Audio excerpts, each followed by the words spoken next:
رہائی بھی ٹھیک ہوئی ہے، ڈیل بھی ٹھیک ہوئی ہے، ملاقاتیں بھی ٹھیک ہیں، غلط تو کچھ ہے ہی نہیں۔ اس ملک میں ہمیشہ سے یوں ہی چلتا ہے، جب ملاقاتیں بند کی گئی تھی اس کا مقصد تھا، وہ مقصد پورا ہو گیا، آئینی ترمیم ہو گئی۔ جن لوگوں کا مقصد یہ تھا کہ ملاقات نہ کریں، وہ ظاہر ہے چل سے بچنے کے لیے کیا تھا، ادروائز خان صاحب جیل میں بیٹھ کے آئینی ترمیم تو نہیں روک سکتے تھے، وہ ان کو نہیں روک سکے جن کو انسٹرکشن دیتے تھے۔ وہ ان پہ بھی غصے میں آیا کہ بھائی جب میں نے کہا تھا کہ تم نے ایس سی او پہ بیٹھنا ہے تو نکلے کیسے؟ لیکن اب چونکہ بشرا بیگم پشاور چلی گئی ہیں اور اطلاعات ہیں کہ وہ سی ایم ہاؤس میں ہی رہیں گی، تو پتہ چل جائے گا وہ جو لوگ کہہ رہے تھے کہ وہ سی ایم پہ ناراض تھے تو وہ ناراض ہوتے تو بشرا بیگم وہاں نہ جاتی، تو وہ انسٹرکشن پہ تھی۔ تو پھر یہ غلط بات ہے کہ جناب آپ جھوٹ بول رہے تھے کہ خان نے کہا تھا کہ مستقل وہیں بیٹھنا ہے اور نہیں ہونے دینا۔ پھر وہ بتائیں جو سارے کے سارے چھائے ہوئے ہیں پی ٹی آئی کی پولیٹیکل کمیٹی میں اور فیصلے کراتے ہیں، اور وہ کہتے ہیں علی امین نے فراڈ کیا، تو علی امین تو سچا ہو گیا، اس نے جو کام کرنا تھا، جو ڈیل لینی تھی وہ لے لی، وہ تو طے کر کے، اسی لیے اس نے دونوں دفعہ کی کہانی نہیں بتائی۔ 8 گھنٹے والی پہ بھی دھمکی لگائی تھی کہ میں 2 دن بعد بتاؤں گا، اور 30 گھنٹے کی کہانی اس نے 2 دن لگا کے مختلف 2 مسلسل کہانیاں سنا کے، تو نتیجہ آپ کو بیگم بشرا کی ضمانت کی صورت میں مل گیا۔ ایک پہلو یہ ہے۔ دوسرا یہ ہے جو بیرسٹر غور کہہ رہے تھے کہ ضمانت میرٹ پہ ہوئی ہے، ہونی چاہیے تھی، سارے لوگ کہہ رہے تھے خاتون ہے ان کو ضمانت مل جانی چاہیے، لیکن ان کو اس لیے لمبا عرصہ رکھا گیا کہ وہ عمران خان کی اہلیہ ہیں۔ ظاہر ہے اہلیہ نہ ہوتی تو توشہ خانے کا گفٹ بھی نہ ملتی۔ وہ جو مبینہ آڈیو آئی تھی جس میں وہ کہہ رہی تھی کہ تم نے گفٹ کی فوٹو بنانے کی جرت کیسے کی، جب ایم ایس ہمارے ساتھ چل رہا ہے تو تم نے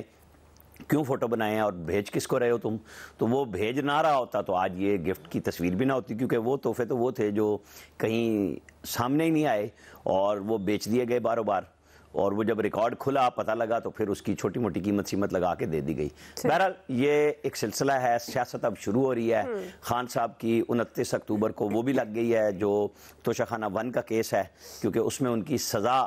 جو ہے وہ ضمانت تو ہوئی ہے لیکن جرم ختم نہیں ہوا تھا، تو وہ بھی اب باقاعدہ سماعت پہ لگ گیا ہے۔ خان صاحب کے کیس بھی لگ رہے ہیں، لیکن اطلاعات یہ ہیں کہ خان صاحب کے لیے ابھی تک یہی طے ہے کہ انہیں لمبا عرصہ جیل میں ہی رکھنا ہے، ان کے لیے خیر نہیں ہے ابھی۔ صرف یہ رستہ پہلا دیا گیا کہ اب آپ آگے دیکھیں گے، بیہیو کریں گے تو چلیں گے کہ کیا ہے، کیونکہ اگر وہ چلی جاتی شوکت خانم تو پھر کچھ اور کہانی ہوتی، ہم بھی اسی پہ ہی کریں گے نا۔ پشاور گئی ہیں تو اور وہ سی ایم ہاؤس جا رہی ہیں، تو اس کا مطلب ہے کہ وہ اب قلعہ جو ہے وہ لاہور کی بجائے ان کا پشاور ہی ہوگا۔ ویسے تو قلعہ وہاں پہ ایف سی کے پاس ہے جو ایکچول ہے،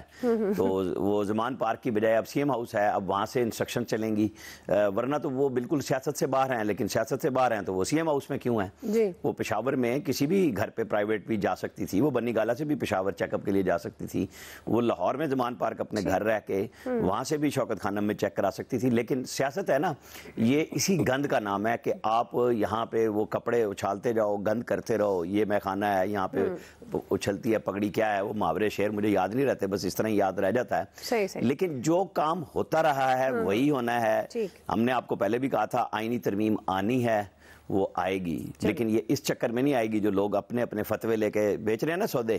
یہ آپ کو 26 کا اوتھ ہو رہا ہے اور 26 سے ملاقاتیں شروع ہو رہی ہیں عمران خان کی، اسی لیے ہو رہی ہیں کہ نئے چیف جسٹس آ چکے ہوں گے اور کہانیاں آپ بنائیں۔ ابھی تو امریکہ سے آئی ہے، کچھ اور چیزیں بھی آئیں گی، لیکن خان صاحب کی رہائی فی الحال نہیں ہو رہی۔ صحیح جی، ایاز صاحب دیکھیں فیصل بابڑہ کی پیشگوئی کی برخل رانا صاحب نے 50% تو تصدیق کر دی ہے کہ اگر بشرا بی بی کی رہائی اس انڈرسٹینڈنگ کے بدلے میں ہوئی ہے جو اس دن پہلی بار انہوں نے، میرا خیال ہے وہ جو پوسٹ پون کیا تھا انہوں نے ڈی چوک والا جلسہ، یہ اس کی وجہ سے ہوئی ہے، کیونکہ وہ آپ کو یاد ہوگا اعظم سواتی صاحب صبح گئے تھے اور اس کے بعد وہ اعلان ہوا تھا کہ ہم جلسہ کرنے نہیں جا رہے، اور 22 اگست والی اس میں علی امین گنڈا پور صاحب کا نام آ رہا تھا۔ بہرحال اگر یہ ڈیل کے تحت وہ آئی ہیں تو پھر تو حکومت کے لیے خطرے کی گھنٹی ہے بہت بڑی، پھر تو حکومت کو تھوڑا سا گھبرا لینا چاہیے، میرا یہ مشورہ ہے، باقی ان کی مرضی ہے، گھبرائیں نہ گھبرائیں، کیونکہ بات ایک جگہ نہیں رہتی ہوتی۔ جب ایک ڈیل ہوئی ہے تو ظاہر ہے اس چیزوں نے آگے بڑھنا ہے، وہاں نہیں رہیں گی چیزیں، اور آج جس طرح سے وہ گاڑیاں بھی، وہ پروٹوکول بھی گیا سارا اندر، اس سے چیزیں ظاہر ہے یہاں چینج ہوتے، اوور نائٹ چیزیں چینج ہو جاتی ہیں، پتہ بھی نہیں چلتا۔ اور یہ کبھی میں ہمیشہ سے کہتا رہا ہوں، آپ سے عرض کرتا رہا ہوں کہ یہ ممکن نہیں ہوتا کہ رابطے بالکل ختم ہو جائیں، وہ چلتے رہتے ہیں، کہیں نہ کہیں بات بھی ہو رہی ہوتی ہے، اور اس حوالے سے وہ پھر چیزیں سامنے بھی آنا شروع ہو جاتی ہیں۔ تو اگر تو یہ میرٹ پہ ہوا ہے تو پھر تو بہت اچھی بات ہے، پھر تو گورنمنٹ کو گھبرانا نہیں چاہیے. اس کی وجہ یہ کہ انہوں نے اپنی مرضی کا چیف جسٹس بھی اپنی پسند سے لگا لیا. جو نہیں پسند تھا, جو اس کو چیف جسٹس نہیں بننے دیا, تو یہ تو چل کرنا چاہیے گورنمنٹ کو, اس کے لیے کوئی پریشانی والی بات نہیں ہے. لیکن اگر دوسری بات ٹھیک ہے, جو وابڈا صاحب کل کہہ رہے تھے کہ کل رہا ہو جائیں گی بشرا بی بی, مجھ سے آج ایک صاحب کہہ رہے تھے یار یہ کون سی بڑی بات کی انہوں نے, وہ تو ضمانت تو ہو ہی گئی تھی. میں نے کہا نہیں, بات بڑی اس لیے ہے بھائی کہ یہاں ضمانتیں تو بہت دفعہ ہوئیں, لیکن پھر ایک نئے کیس میں گرفتار کر لیا گیا. اس حوالے سے میں نے کہا یہ پیش گوئی آپ اس کو درست سمجھو کہ انہوں نے یہ پیش گوئی کی تھی. وابڈا صاحب دعویٰ تو کرتے ہیں لیکن ان کی اکثر پیش گوئیاں اللہ کے فضل سے غلط ثابت ہوتی ہیں, وہ ٹھیک نہیں ہوتی. لیکن چلیں, ایک ان کی ٹھیک ہو گئی, اور اب اگر وہ کہہ رہے ہیں کہ چیزیں آگے بڑھنے جا رہی ہیں تو پھر آخر میں پھر یہی کہوں گا حکومت کہ گھبرانا شروع کرتے ہیں. جی فیصل صاحب. دیکھیں,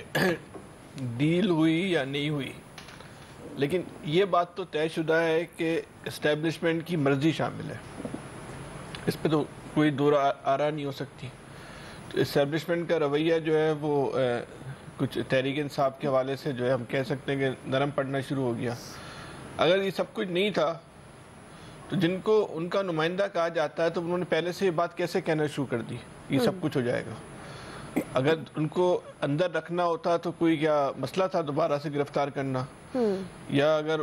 عمران خان کو ایکسس نہیں دینا ہوتا وکیلوں تک تو کوئی مسئلہ تھا کہ نہ رکھنا, کوئی بہت بڑی راکٹ سائنس تھی یہ سب کچھ نہ کیا جائے, کوئی اتنا بڑا مسئلہ تھا.